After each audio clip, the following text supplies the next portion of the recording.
Welcome back to Rebuild Rescue. We're here at Mogollon Air Park in Overgard, Arizona once again because we bought 2 Piper Comanches. These Comanches have been sitting here for years and they're in need of some rescue. And today we're going to be tearing into this beautiful, iconic twin engine Piper Comanche. What's this thing? This thing has turbos too, right? Yes. 2. And both sides. I think it has built-in oxygen. So high altitude flying, I mean, if you're here, I mean, we're at 6,000 feet. So if we're at 6,000 feet, dial in the manual turbo wastegates, get some boost and get right off the airfield. Yeah. So that's like 160 horsepower no matter where you're at. That's awesome. Or maybe a little more if you get a little bit extra, you know. Shh. Yeah, we won't talk about that. Turbski. We really want to get this thing in the air, but of course with any of our rescues, it's been sitting for years. This one for 14, and if you know anything about Comanches, they've been around a long time, but they also have a ton of ADs. And this one being turboed, there can be some problems. Most likely the turbos, after sitting for 14 years, are locked up. We're gonna have to get those unlocked, and it's gonna be interesting. Yeah, I don't have enough. This one might have more ADs than the 401, maybe. We'll find out. Yeah, we'll see. We'll find out.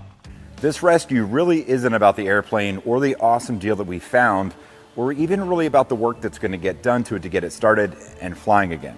That's a small part of this story. The big part of this story is the story of a man who fell in love with aviation and the memories that he passed down to so many others along the way.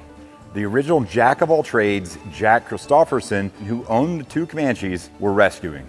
Jack, who flew these Comanches well into his 80s, was a veteran who went from a nuclear weapons guard in the Air Force to being a flight instructor, airline transporter, pilot examiner, regional sales manager for Piper Aircraft, director of aeronautics for the state of Arizona, and the FAA safety program manager for Las Vegas and Scottsdale FSDO. Truly, Jack lives a life of aviation.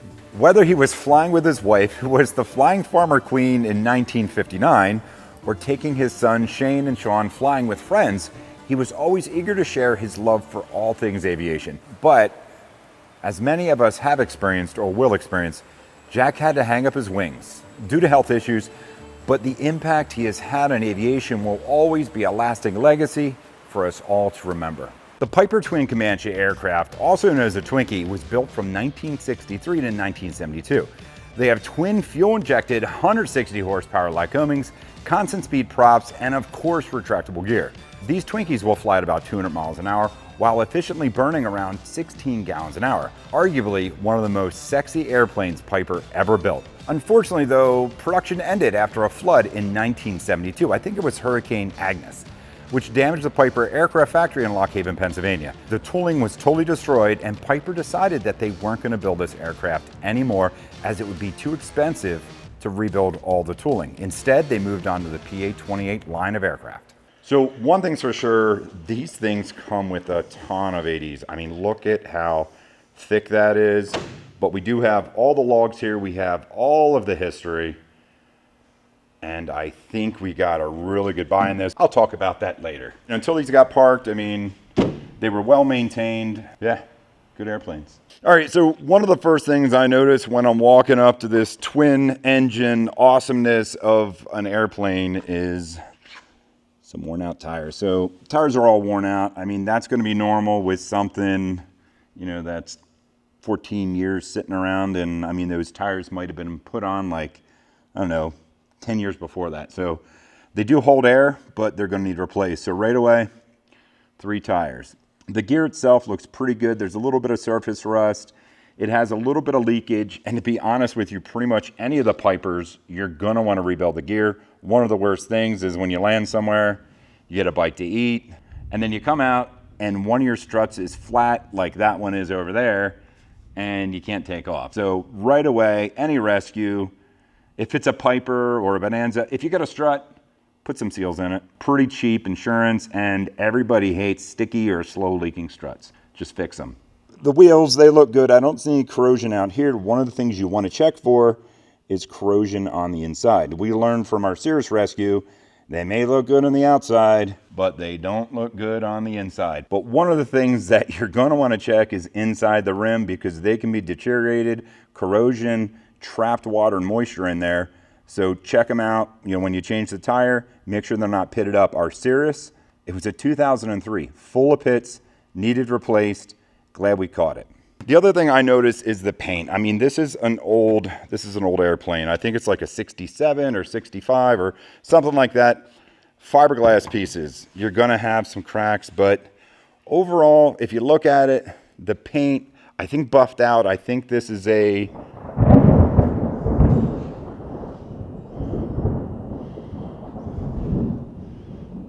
yeah, that's pretty serious. Yeah. So the paint, I think you could buff this out. I mean, what do you think, Joe? Yeah, I think it would look great. Nice little polish even. I mean, it's not even really white and chalky. Yeah. It's just Yeah, it's hazed back just slightly. Yeah, and I think too, like if you look at the windows, you got a little bit of haze on the windows, but I think we could buff these things out. I think they'd polish right up. Now, the interior, which we'll talk about a little later, a little different of a deal. I mean, look at that throwback stuff, but we'll look at that later. So, looking at the wings look good. Got the normal, you know, a little bit of chalk on there. We could buff that right off. A lot of the hardware, you're going to get rust in them. It's normal for an older airplane. It's just what it is. Side glass looks good. I don't see any crazing.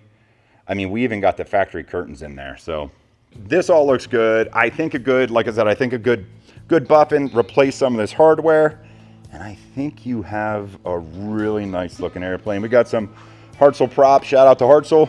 Really cool people. Hung out with them over at Oshkosh. They look really good. Maybe a little new paint and some new stickers. I'll just spruce these right up. We'll have to see when they were serviced last. I'm sure they're gonna need some service. If you're gonna fly an airplane that's sat for, you know, any amount of time, take the props off, take them to a prop shop, have at least, you know, have them serviced, you know, have them checked out, make sure they're all set right, and you're good to go. Last thing you want is to be flying, especially on a twin, and all of a sudden, you're not getting, like one of the props isn't acting right. Terrible situation, don't want to do it. Get them serviced, only costs a couple bucks, and it is good insurance. So we're looking over all these logs, really good information in the logs, all kinds of receipts with this.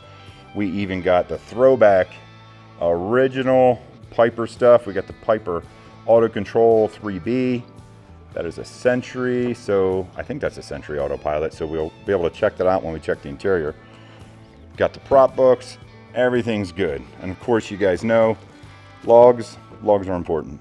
A little bit of crazing here on the landing light lens. It's one piece back here that comes up here normally, that's broken off. No hail damage, so there's no hail. I don't see any dents.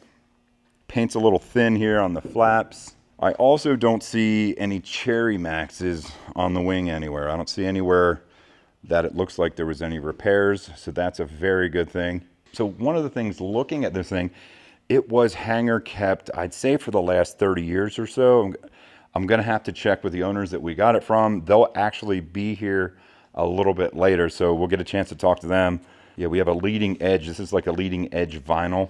You know, that's wore out. That needs pulled off. That's an easy thing to replace. That's just to keep it from getting chips on it. I mean, if you're doing some off-field or you got a little bit of stuff on the airport where you're at, keeps your leading edges nice, considering you got a prop right there. So it's going to get washed right back on here.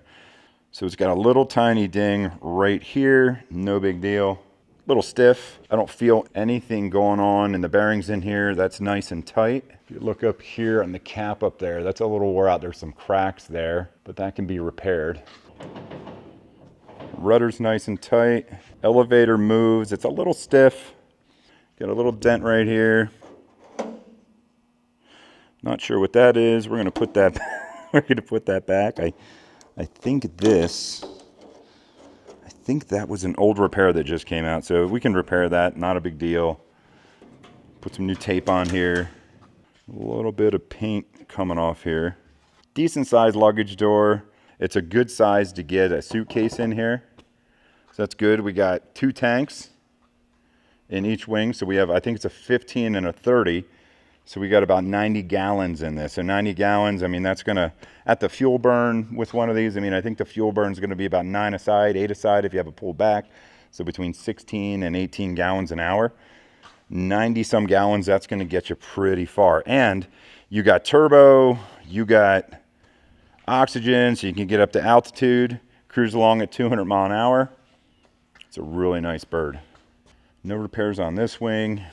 All right, so the main gear looks pretty good. We got, tires are good actually. There's a little bit of dry cracking in here. Again, we're gonna replace it anyway. Got some nice beefy 2 caliper brakes to get this beast slowed down. This is the underbelly. So the exhaust comes out right here. It's got this cool, almost looks like a Porsche exhaust on it, like the outlets.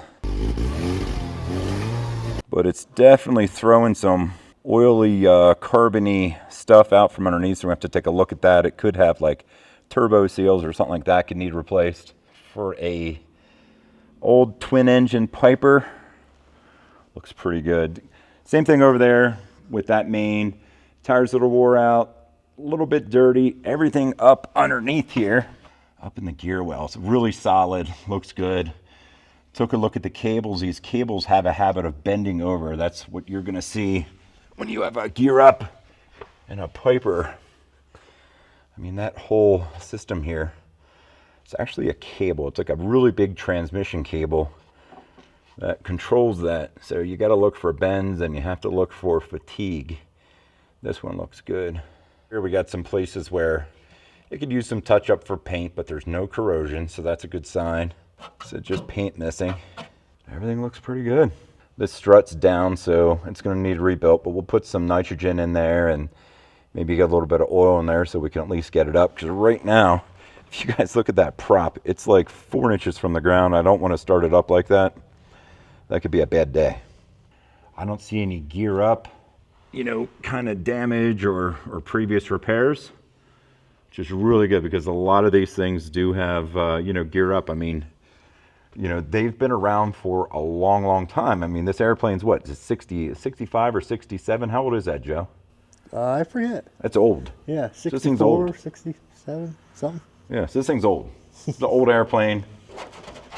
And you'd think over that many years, you know, you're going to get a gear up landing, you know, once or twice, really. But this one looks good. No evidence from it, nothing in the books. And it's a really low time airframe. All right, so one of the first things I noticed with this baggage door, so it is a little narrower than it is tall, which is good because you could fit a really good size suitcase in here. You know, and I think the thing is too, when you go to a 6-passenger, it's pretty much, I think, the same airplane. They just put some jump seats back there and they put lower back seats in, and then they call it like, do they add a window at least, or you just? Yeah, and I think there's like a window or something. I could be wrong. I mean, maybe this is a little bit longer. You know, one of you guys could probably tell me. But later models, it was considered a 6-seater, but the 6th seat was like 2 toddlers. So if you look in here, plenty of room, plenty of luggage capacity. I mean, I don't know what the maximum luggage capacity is in here. I got to look in the book, but lots of room. I love that. Big baggage door. I mean, I can fit back here pretty easily.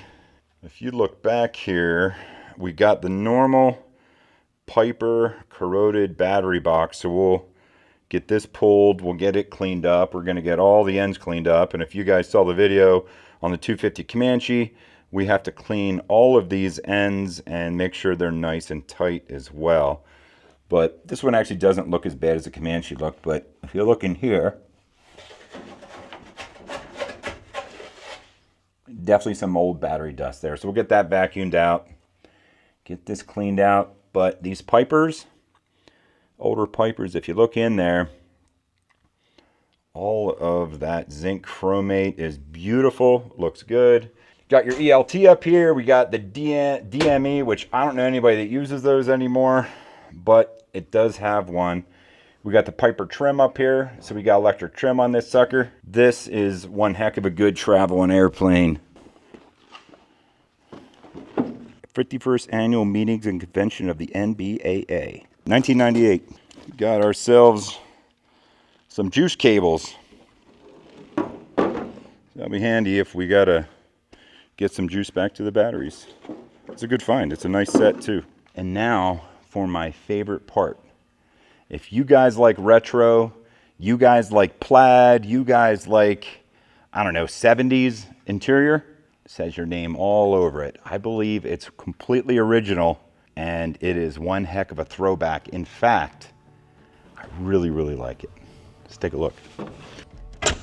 Oh, and real quick, I do have to mention too, love this door. I hate airplane doors that you have to slam. You don't have to slam this. Pull the handle back. Latched, just like that. No slamming, positive lock, awesome design. Not sure why they're not that way anymore. I hate slamming airplane doors. Look at that. And you know it's open, you know it shuts. It also has a lock here, and it has a lock there. Nice design. Inside here, it like on the co-pilot side, it feels really roomy. Now I'm up against the panel here a little bit. I can't get the seat to go back. All right, I think the locks are in, and I think this is all the further back the seat goes. So it feels a little... Well, if you're pulling back that far, we got problems. Acrobatic, baby. Yeah. So it feels pretty good. It takes a little bit to get used to over here on the pilot side. This is the first time I sat in the pilot side of one of these as a twin. It was pretty good. How was it over there? Besides, you're sitting in the back seat. Oh, it's comfortable back here. Yeah, back here. If you're a basketball player, you'd be good to go. So on this twin, the nice thing is, 1964, it came with, pilot side at least, toe brakes. So you get some toe brakes, a little different from the Comanche, from the 250, no toe brakes. You get toe brakes in this. And if you look on the panel, you got all kinds of controls. You got your throttle quadrant here. You got your Turbski controls underneath here. Shout out to Mr. Turbski himself. We got some turbos. Here's our turbo control. You want to go fast, you just dial them suckers in. 200 horsepower, no problem. Now, actually, so you really can't do that, but it even has a little note down here that says, if you're going to use a turbo, make sure you're at full power, full fuel, and then you dial them in. And obviously, you're only supposed to dial them in when you need it. So, got to watch the manifold pressure here, because where's the manifold pressure? Over here. Because if you get that sucker over boosted, you're going to have all kinds of problems. And the other thing it tells you here is fuel boost pumps on above 15,000 MSL and 75% power. Well, the reason I'm assuming that you have to have the fuel pumps on is because you're going to run out of fuel with a mechanical pump, is my thought. And you, with a turbo kick in, you know, you got all that fuel flowing. You definitely want to have as much fuel pressure as you can get, because otherwise you put nice little holes in the pistons, and yeah, we've done it on race cars a bunch of times. Don't want to do it in the airplane. We have the automatic Pilot 2 by Piper. So it looks like it's got roll, pitch, and altitude. I haven't ever flown with anything like this. I don't know. I don't know if it works. I have a feeling it probably wouldn't work. But it's here. Got your cow flaps. You got your alternate air. You got your nose trim, left and right. You got your flaps. Up, down, off. You got whatever. Oh, this is an ATS. You have this old thing here. We got the heat over here. There's a heater up front. You can turn your fuel on and off, and then you have the controls. My thought is, more than likely, you can probably like burn yourself out of here. I bet you this thing has like really, really good heat. So, which is the air conditioning? Altitude. You turn the turbos on, you get up high, you can get as cool as you want. We got the Collins Auto. We got the good old Bendix King transponder. We got an MX 170B Com Nav and another 170B Com Nav. We also have an Apollo GPS. This thing is old school big time, but it's got like waypoint, it's got info. I've never seen one of these fired up before, so we'll fire this up after we get some battery juice in here and check it out. But it is GPS limited to VFR only. This is definitely retro, man. It's in it like as retro as you can get. Like, this is old school. We got the plaid kind of thing going on with the vinyl, and it's blue. I like the look. I like the old really school like plaid with the blue is awesome. I do. Do not exceed 230 miles an hour. All right, let's see if these control works. Elevator. Yeah, we got elevation. All right, good elevation. That rudder working? A little bit. Yeah. A little Looks bit a little good. tight. All right, so aileron's good. Yep. Thumbs up. And it actually feels good. One of the things is, man, after 14 years, if it's this smooth, where do we get that lubed up? I mean, it's going to be like really good. You know, the first thing I think of when I see this, it's very busy. Oh my gosh, this thing is so busy. Like It would take a while to get used to where things are at. Yeah, and the thing is, like, if you redid this, you'd have like 6 gauges, electric, gauges, little stack here, man. All this would get so much simpler. Let's get out of here. Let's pop off the cowlings. Let's take a look at the engines. I'm a little nervous to see what they look like, but we'll get those off and it'll give us a little better idea of what we're going to dig into. Well, the 250 didn't have any birds. Yeah. Yeah, we'll see if this thing has any triggers. After looking over the exterior and the interior, I was feeling really good about this rescue. I mean, we bought this Comanche for $32,500, which gives us a lot of room to fix it up and make a great airplane. However, the engines are fuel injection and they do have some turbos, and those things can cause a bunch of expensive issues. Well, it's a little dirtier than what I thought it was gonna be. Yeah, it's really dusty here. A couple of things that I'm noticing right away. It's the first 0320 injected engine that I've seen, so that looks a little bit different to me.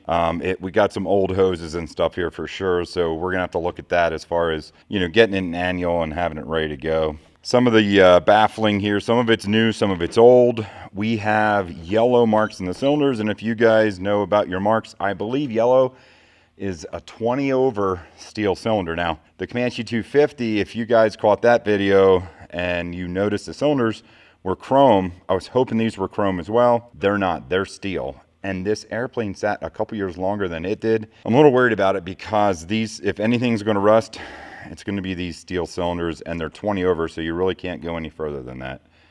You'd have to get them plated. Hopefully they're in good shape, but looking at the engine, I don't know. I'm not sure. So it's definitely old, it's definitely dusty, and it doesn't look nearly as good as the 250 did. So, and you guys know that turbochargers inherently, well, when they sit, the oil gets coked up there in the bearings. There's only a little bearing on that shaft. It's a high-speed bearing. The chances that that turbocharger is locked up is pretty good. So we are going to have to pull it apart. We'll have to check that. And I think before we dig into anything else, after checking out the other engine, we're going to pull the top of that oil feed off that turbo. We're going to get some Marvel mystery oil in there and just let it sit for a number of hours, hoping that it's unlocked, hoping that it frees it up, hoping that it lubricates it. No birds. No birds. I know there's lots of dust and dirt, which does make me a little uncomfortable, but there are no birds. And I'll tell you what, this cowling with this turbo in here, it is stuffed full. Like, there is a lot of stuff here. It's tight. Like, working on this, man, even putting mags on here, getting them in here, you're going to have to pull a lot of hoses off that you wouldn't have to on most other airplanes. And the engine mount on here, it's a dynafocal mount, but it is tight. It is really tight. This one's going to be fun to work on. Let's go pull off your cowling, Joe. Get this thing off. Let's see what this thing looks like. Once again, a little dusty. Yeah, and it's another engine. Yeah. Yeah, everything in here, I mean, it looks pretty good. I mean, we got, these mags are a little old, judge it by how much paint's flaking off of them. Got a newer air, a vacuum pump on it. Just like the other side, we got a turb ski over here, a little turbocharge for high altitude fun. Definitely need here at this airport. Well, you do, 6,000 feet. Everything seems to look pretty good. Do you see any big oil leaks or anything like that? I don't see any. No, I see the typical airplane / Harley seepage, but You think Harley got all their secrets from Lycoming or something, or Continental? So if you look here too, I believe this is yellow paint. It's kind of yellow orange-ish. We'll know when we scope the cylinders, but I'm pretty sure these are going to be 20 over as well. So in my book, that means that we got 20 over big bore pistons. I don't know if that was an 0320 and you bored it 20 over and there's 4 cylinders. That would be about a 0330, I guess. Yeah, we got the normal old valve cover seepage on there. Simple fix, you know, these old cork gaskets, yeah. Yeah, but everything looks good. Everything looks pretty clean under here. I absolutely love that these are injected. It's gonna be, I think, about the most economical twin that you could fly. I mean, you get a turbo, so you're gonna burn some fuel when you're using this, but high altitude, get this thing cut back, you got some thin air, open it up, and man, it is gonna scoot, and you're not gonna be burning a ton of fuel compared to other airplanes. You can run lean at peak if you want, which I don't like doing that. I'd rather run rich at peak, get the extra horsepower, and I'd rather pay at the pump than pay at the engine shop. A little bit of leakage here, but I don't know, Joe. I'm feeling pretty good about this. So before we move on to anything else, we're gonna get some Marble Mist Oil in these turbos. The supply line is right here, which makes it nice. 11/16 wrench, pull this off. We're gonna pick the hose up right to about here. We'll stick a funnel in there, and we're gonna fill that sucker up with some Marble Mist Oil, and we're gonna let it soak for a couple of hours. All right, we got this oil line off on the right engine. You got yours off over there, Joe? Yeah. We kind of split the engines up over here since there's two of us. And a really, really good sign, guys. There was oil that came out of the oil line. So this is going down to the turbo. Chances are we got some good oil in the turbo. It is not all gunked up. It is old oil, but this is a good sign. So we're gonna prop this thing up. We'll get a funnel in here. We're gonna get some Marvel and just let it run down in there and do its marvelous thing. And yeah, we should be good to go.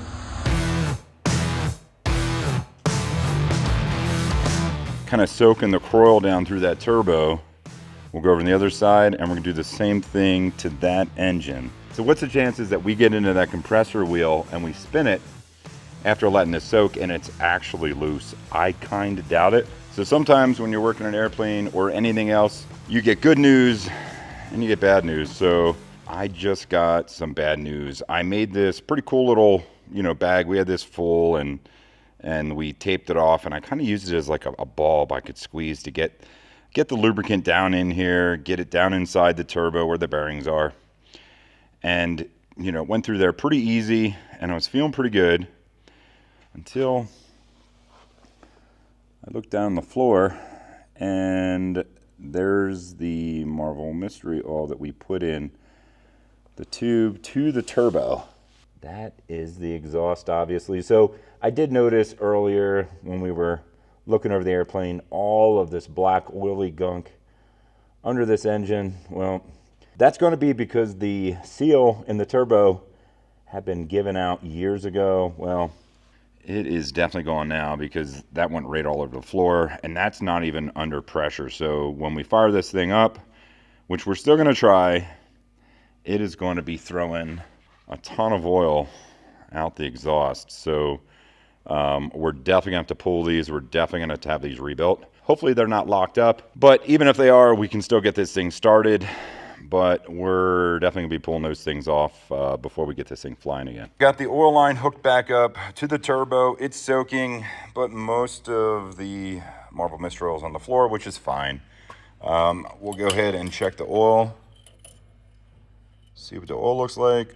It's got plenty of oil. Looks like we got 7 quarts. It is definitely used oil. It's going to need replaced. Good enough for a startup though.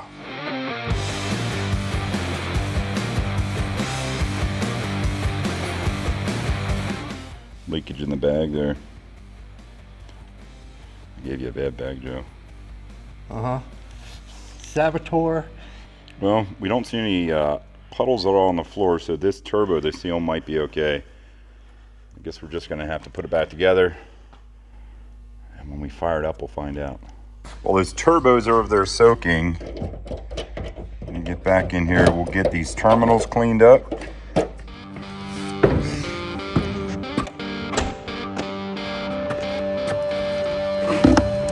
All right, so we got power. Now it's been like, I think it's been like 14 years since this thing has been powered up. There's no key. It's a twin. Twins don't have keys, which is the weirdest thing. Singles have keys, but twins don't. But, well, at least the older ones don't. You ready? Ready. All right. That did nothing. Does that battery have any voltage? Probably not. See if we get any spark. No spark? Huh, that's interesting. All right, so we got the cables hooked up to the battery. We have all the leads all clean. Let's see if we get any kind of power over here.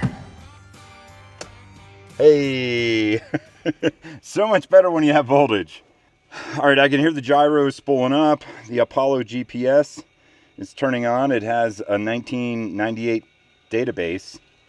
And if you guys can hear these gyros, you can tell they haven't fired up in like a long time because they're squealing and everything else. So, The heck is that? It sounds like a sawmill. it's just spinning up. It's just been a little tired. It's a little cranky. It might need replaced. Turbo oil lights are on. Lights on the automatic pilot 2 or automatic pilot 2. All right, I don't see any smoke coming out of anywhere. Gear down light is working. All right. So it looks like COM2 here is DOA, or at least the display is. COM1 came on, that looks good. I'm not sure on our transponder here because when you ident, the light's not working. Doesn't mean it doesn't work, but it does mean the light's not working. All right, let's see. All right, COM1's keying up. All right, so we got 1229, and I believe if we click this thing three times. Automated advisory. Wind 200. Altimeter 3019er. Caution. Density altitude 9,500. Conditions favor runway 21. Pilot's discretion. All right, so that's the automated service here at the air park. That is working. Let's actually check COM2. So I put it on COM2 here. Yeah, no, this one's not doing.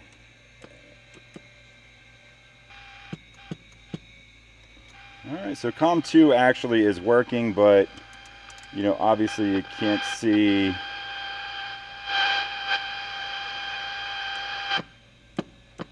Can't see what frequency you're on. So yeah, so COM2 is definitely shot. COM1, that seems good. We have one COM nav. It looks like it's communicating. Navs work, but the gear lock light just turned out when I spun this up, so we'll have to take a look at that. Looks like the Apollo GPS is it's not communicating. No, actually, it's it's seeing satellites and everything, so that thing should be good. A little worried about the fact that this turned out. All right, the gyro actually sounds better too. I think it loosened up a little bit. What do you think, Joe? I think we got a hot rod. A what? A hot rod. A hot rod. As long as we can keep this turbo from smoking us out. Okay, and the gear light came back on after I turned the dimming down, so probably a little bit of an issue with the dimming switch, but you know, it doesn't seem so bad. I mean, everything seems like it's kind of working-ish. We got one nav comm that's not coming online, no big deal. The transponder, we're not sure. Obviously, you know, you want to check all that stuff out anyway. And we're going to have to grab some headsets and plug our headsets in and make sure that works as well. Let's get out here. Let's get these plugs pulled. We'll get the scope out. We'll check these cylinders. When getting to the point where we pull the wires and plugs, my nerves really start to build. The spark plugs are going to be the first sign of having engine issues or not. And if we have issues, this rescue is just not going to work out. If we take a look at these plugs on the right engine, they actually don't look too bad. This one looks a little oily. You have to figure this thing hasn't ran in a long time. So the fact that that lubricant just came out of the turbo and right into the exhaust and all that stuff doesn't mean that it was that way 14 years ago. It could have been, you know, just burning a little bit of oil, a little bit coming through the turbo, a little bit coming through the rings, but it definitely had some. I mean, you can see it's on my fingers here. So a little bit of a concern. I could almost guarantee it's a turbo issue. Let's check these plugs over here. They are sooted up, a little bit of oil again on this one here. So it just kind of is what it is. But this one probably isn't going to look as good in the cylinders unless it was all full of like carbon and oil from the turbo failing when it was parked or getting ready to fail. So All right, let's get the plugs out of left engine. Let's get the scope out, and then we'll scope them both. How these plugs look. Not bad. A lot of carbon. And a little bit of oil residue, but Yeah, they kind of look like the other side did. yeah, consistent. So Yeah. that makes me feel a little bit better. Yeah, that they're all pretty much the same. Little carbon, a little bit of oil. Yeah. Threads actually look pretty good too. Then one thing that was nice about this over the 250 Comanche, there was no rust on the plugs at all. Now that might be because there was more oil on them though, but they look good. They came out real easy. Yeah. And if you take a look here, I mean, look at the block here. It was painted when it was redone, and I love when shops do this, when they don't like paint the whole thing just in one thing like a tractor. Like the cylinders are painted separate from the cases, and the paint still looks good. And look here, I mean, even the engine mount, the paint looks good. I mean, it's got some rust, you know, like surface rust here and stuff, but I think this is going to clean up really good. One of the things I noticed over here while we were working on this is this part of the baffling is broken right here. It looks like someone repaired it before and some of the rivets popped out, but this holds the oil cooler on. So basically the only thing holding the oil cooler on is the other side here, and I'm sure there's going to be a broken rivet or some different things missing in here. Another thing I noticed is you'll notice this has C-code hoses on, and I believe there's an AD that these had to be changed to a different hose, like they have to be inspected if the date code, I think the date code, was it 10 years, Joe? Something like that, yeah. So I think, so if the date code on here is out up to 10 years, which this one's definitely going to be because of how long it's been since it's flown. So we're going to need a hose kit for this. We're going to have to get some D hoses, which gets rid of that AD, and we'll never have to do it again. Everything's ready. We're going to scope these cylinders. We'll start with cylinder 1, go to 3, up to 2, back to 4. We're on the right engine. This is the one that had all the leakage. So hopefully these cylinders are good. Go ahead and rotate the prop. Keep coming. We're up top dead center. Keep coming. Whoa, man. Wow. So, all right, it looks like yellow paint on top of these cylinders, and that is supposed to be steel cylinders. I think what it might actually be is orange paint that faded to yellow, because if you look, we have very, very beautiful chrome cylinders. You can see the chrome cracking all through here. Like, it looks brand new. It's like brand new. There's some carbon on the pistons, but there is not a lick, not even a little bit of carbon on there. You just have like that cracking, that beautiful, beautiful chrome crackle kind of thing. No badness, no corrosion. It looks good all the way up to the ring landing. Beautiful. All right, so we'll look at cylinder number 2. Top dead center. Let's rotate it.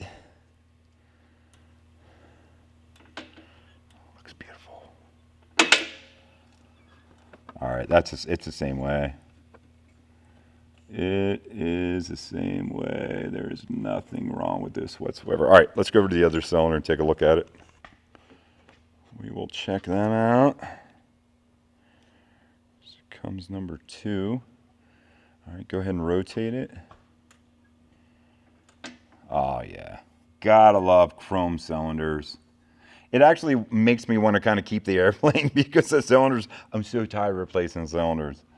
They're so expensive right now. And I think, too, I mean, our Saratoga, we got the cylinders chromed when we overhauled that engine, which you guys will see soon after they put the engine together, at like $20,000 for 6 cylinders. But anyway. So, yeah, looking at this, it's perfect. Perfect crackly surface, chrome, good-looking beautifulness. I love it. I love it. Here comes cylinder 4, and I have a feeling... Go ahead, we're at top dead center. All right, we're good. And this is the same way.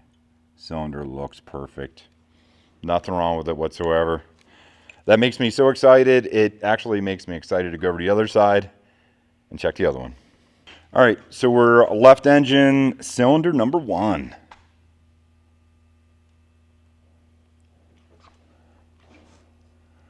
All right, so this cylinder looks like we have some oil. I think that's oil. Yeah, so we got some oil at the bottom of the cylinder. And the top of the cylinder, she looks good. Look at that. Man, beautiful chrome cylinder. Beautiful chrome cylinder. If you look down here, we have what looks like to be where the oil was and the ring just scraped going by. I don't think that's corrosion, but I'm not sure. So we're gonna have to run that one and take a look at it again. What if we just, rotate it? Do you want to rotate it through? Go ahead, rotate it through. Let's take a look at it. Yeah, this is the one the starter is hung.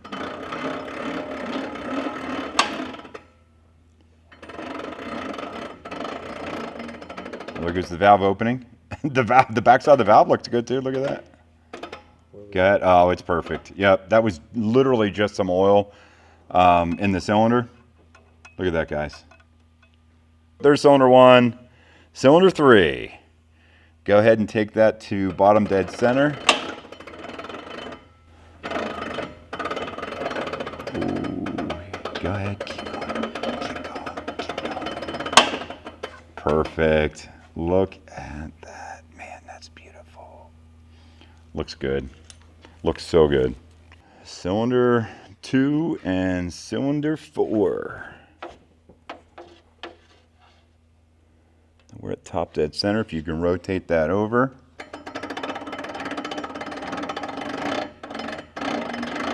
Oh yeah, look at that. Man, the more and more we work on these airplanes, I feel like when we get overhauls, I've been buying brand new cylinders, brand new like steel cylinders. I'm almost thinking about sending cylinders out and getting them chromed, because if they sit for any time, the steel cylinders will rust almost overnight. I mean, they're that bad. These ones here, they are beautiful. They look great. 14 years. Sat for 14 years. I got to see how long ago the overhaul was. I mean, it was years ago. They both got overhauled at the same time, and they still look that good. That's awesome. All right, let's check cylinder 4. Go ahead.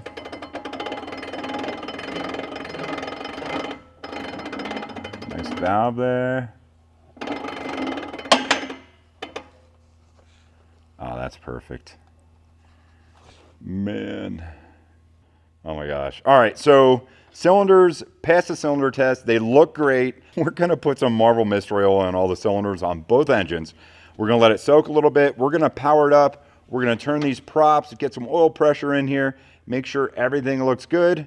Then hopefully get the plugs in, and this thing fires up again for the first time in 14 years. So the question is, will they fire up? I mean, we could have problems with fuel delivery. We could have problems with fuel pumps. I mean, we're not out of the woods. Just because you have nice cylinders and you got a little electric inside, starters may not work. I mean, if you guys remember the 401, there can be a lot of different things wrong with this thing. So fingers crossed, everything works out well, and this thing starts up and it runs good, hopefully.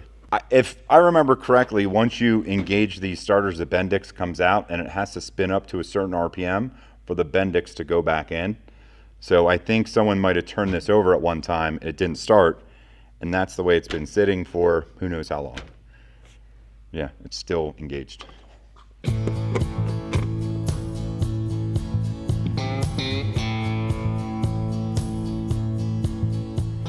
This is what you don't want.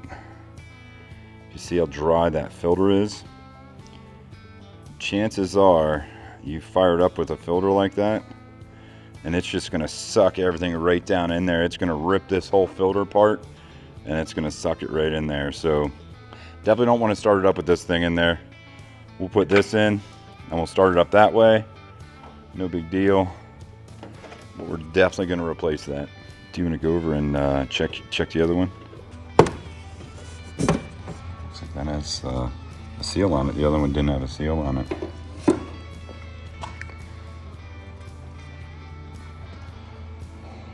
She got some dry spots, but she's still a little oily at some spots. Yeah, that one was oily, but when you would pinch it, it would definitely like separate like that. Yeah. But there's still. Still there's pretty good. Yeah, it's separating. Wipe that out, get that thing back together, and we'll put that on the list of parts to order.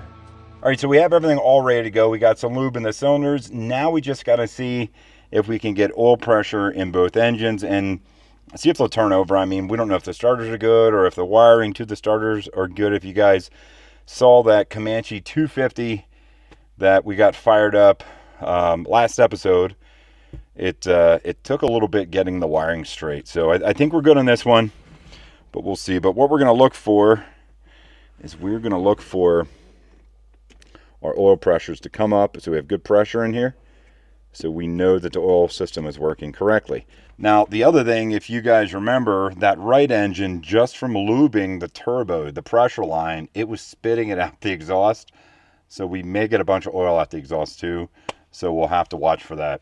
All right, master on. Mags both off. So I'm going to turn over the right engine first.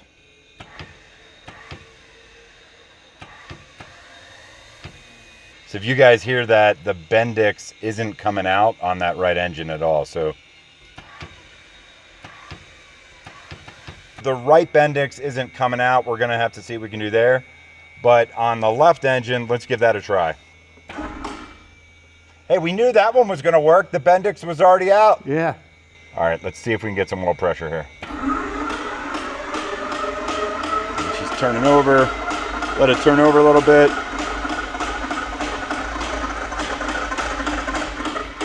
And we'll let it rest. Hit it again. Let that starter rest a little bit. Hit it again. I'm not seeing any oil pressure on it at all. Now, the only thing is it that it doesn't have oil pressure, or is it because the sensor's bad? I'm going to turn over a couple more times.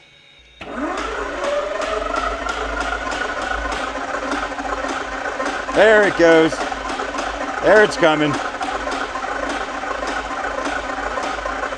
There we go.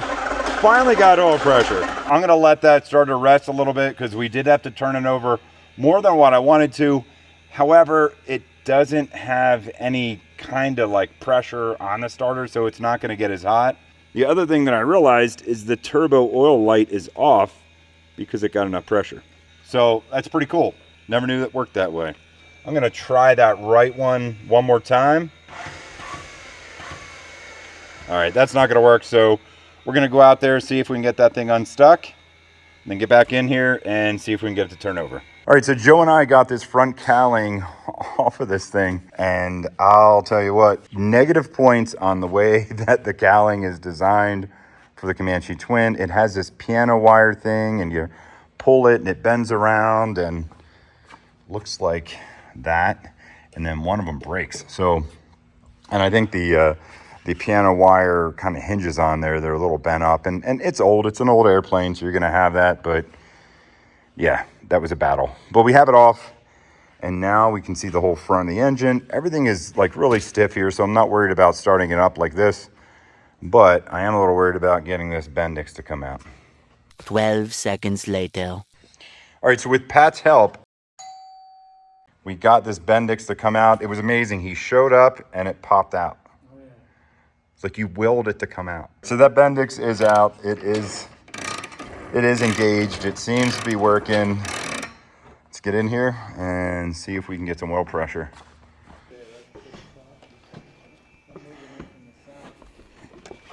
Are you guys ready? Clear? All right. He is spinning around. See if we can get some oil pressure. Here it comes. Getting oil pressure. All right, we'll let it rest a second. It's coming up, but it's coming up like really slow. No oil coming out of the exhaust? No. Here we go. Clear.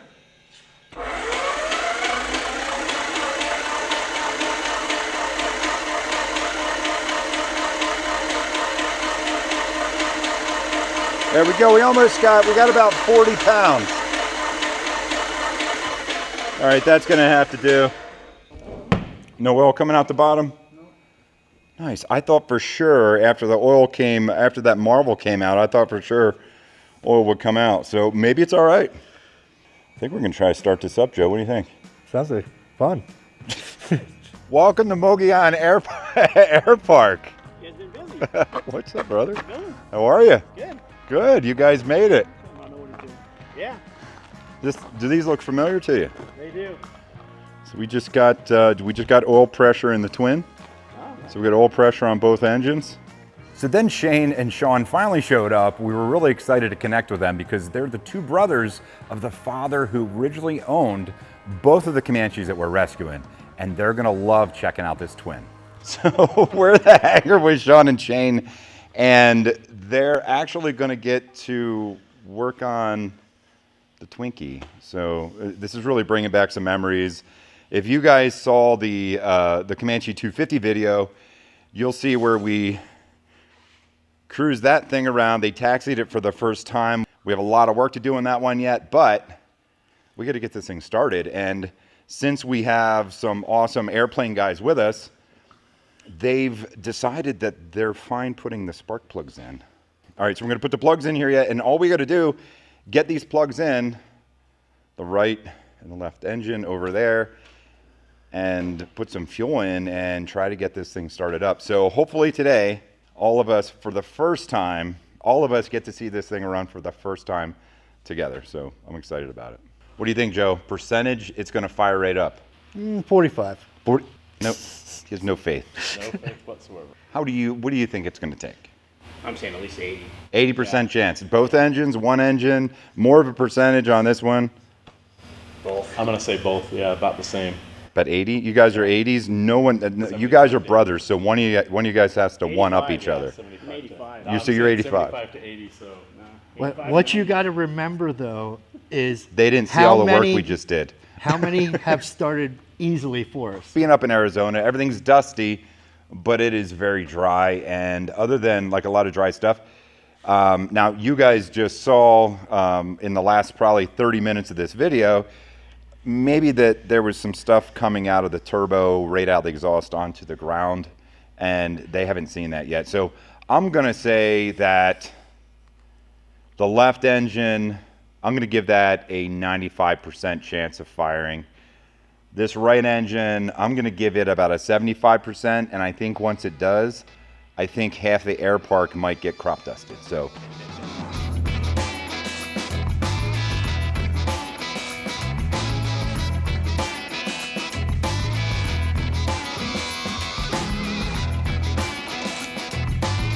So if you guys haven't checked it out yet, I'm going to put a link down below.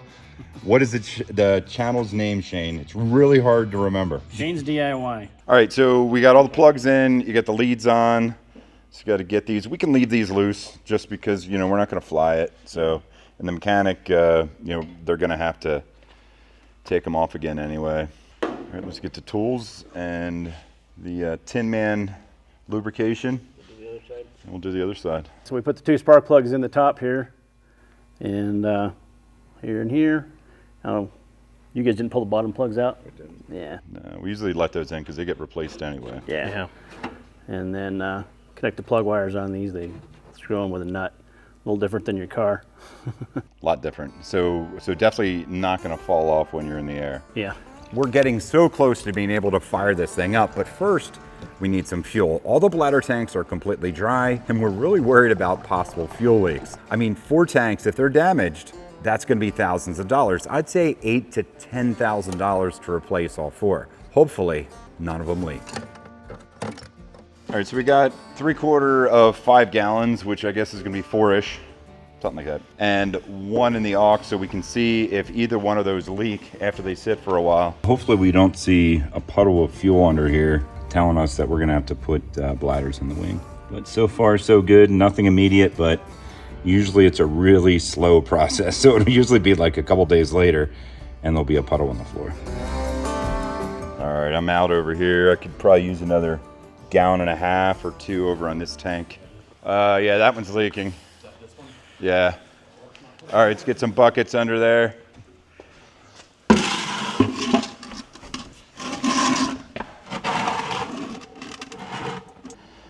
Can someone hop in the airplane, make sure the fuel's turned to the off position? So it didn't start leaking until we've started filling up the aux? It actually kind of started after you started filling it. Filling the aux up? Yeah. Okay.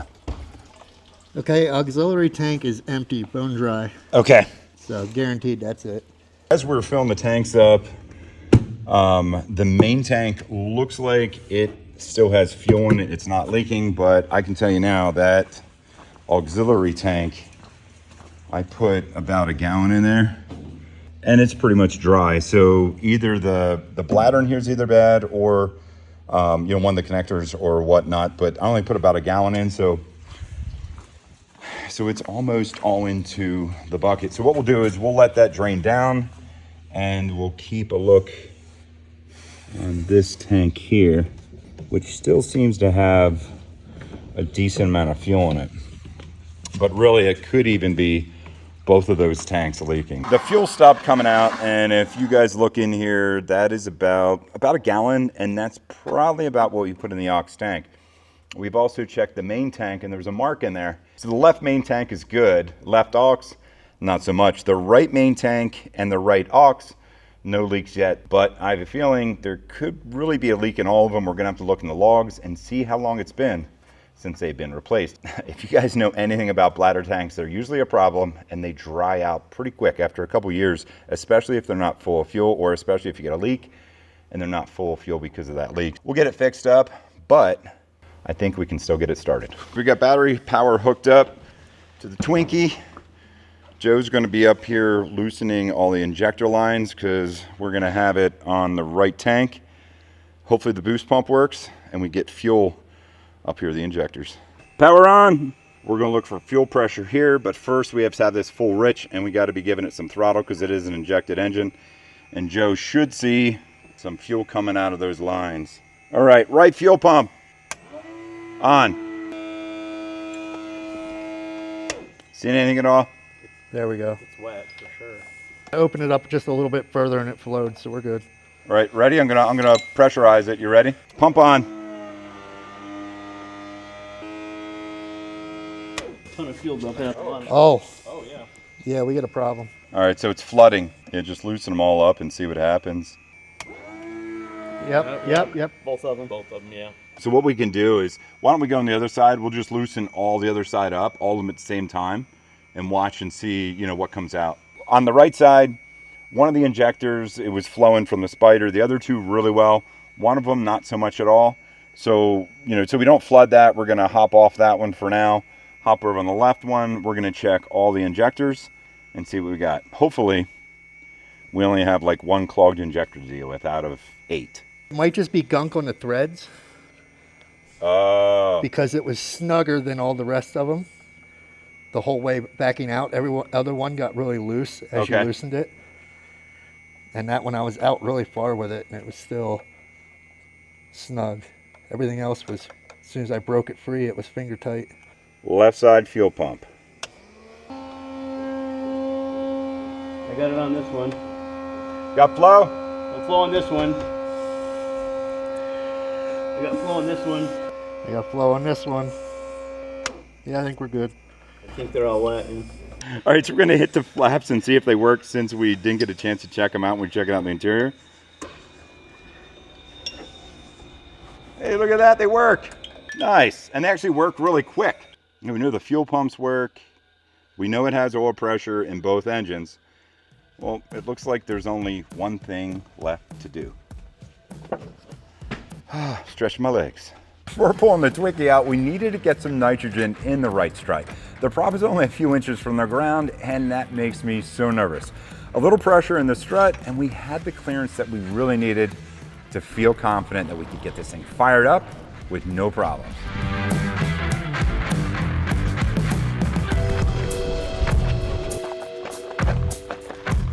I think that's good. Seeing this twin for the first time in the Arizona sun absolutely gave me chills. Beautiful, a sense of peace.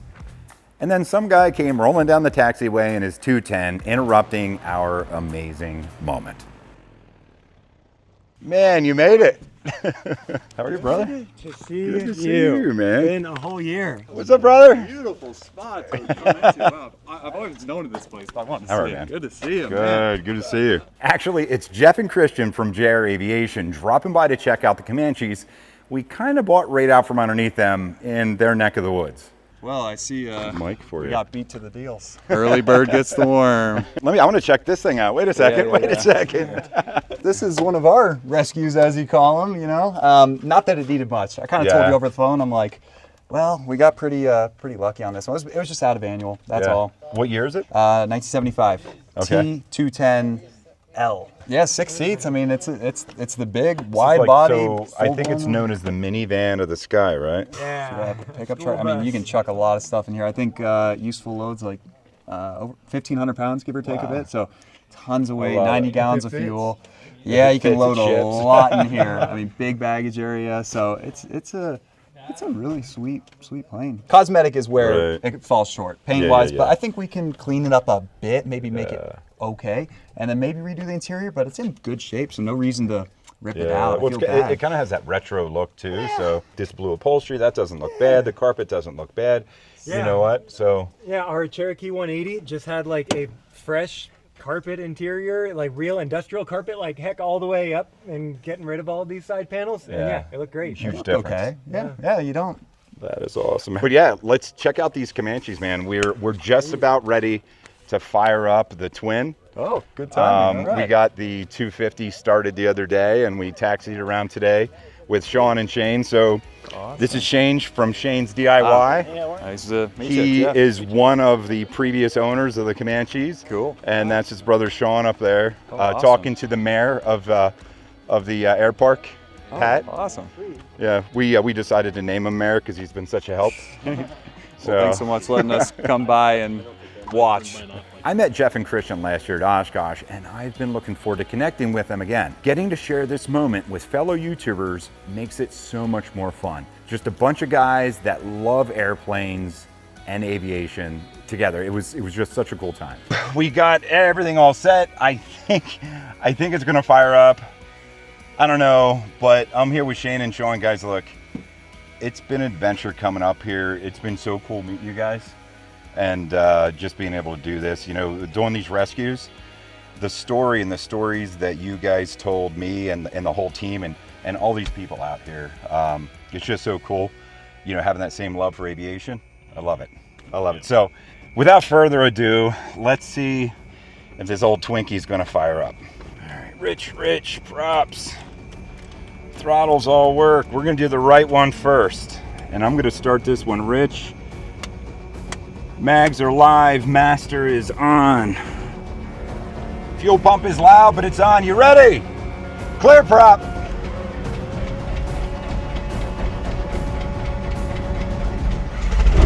Hey! Woo! All right, so we got the right one on. The pressure's good, RPM's good. Oil pressure is good to go. All right, let's try the left one. Mags are on, we're full rich, clear prop. Hey! Woo! All right, so we got oil pressure, almost 100 here. We're about 75 here. Oil temp on both is stable. Cylinder head stable. We got a little different fuel here. So it looks like on that left one, I think we got a little bit of oil.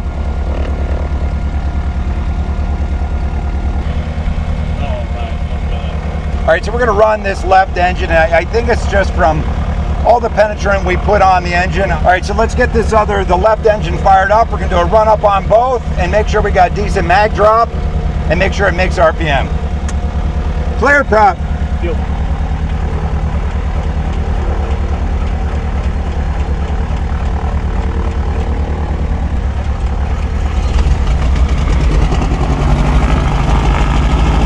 All right, let's check the mag drop. We're gonna check right engine first. We're gonna come up to about 1700.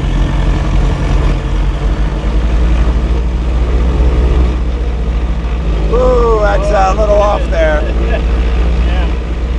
Left mag. All right, let's check out the left engine. That's got a bad drop too. Whoo! Oh man.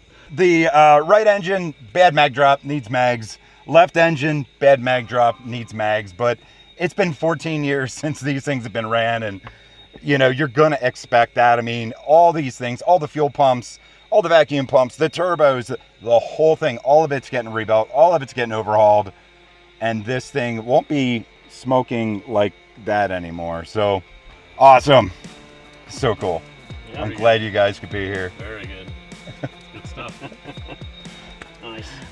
That's what I call a successful rescue. Guys, that hey, was thank you for awesome. being here. Thank you for Heck yeah, coming so up. exciting, wow. This has been a really cool rescue. This is an awesome air park. I'd tell you guys to come check it out, but you got to get permission from the mayor first. You guys get a chance, if you haven't already done it, check out JR Aviation. They have some really cool stuff. They're really, you know, just helping aviation by getting eyes on aviation. Like, that's our goal. Check out Change DIY. Make sure you subscribe to the channels, like, comment, and thank you guys for so much for being here. It's been awesome. Thanks for the Thank you invite. for coming. That was fun. Another successful Awesome. rescue. Take care. Yeah, thanks for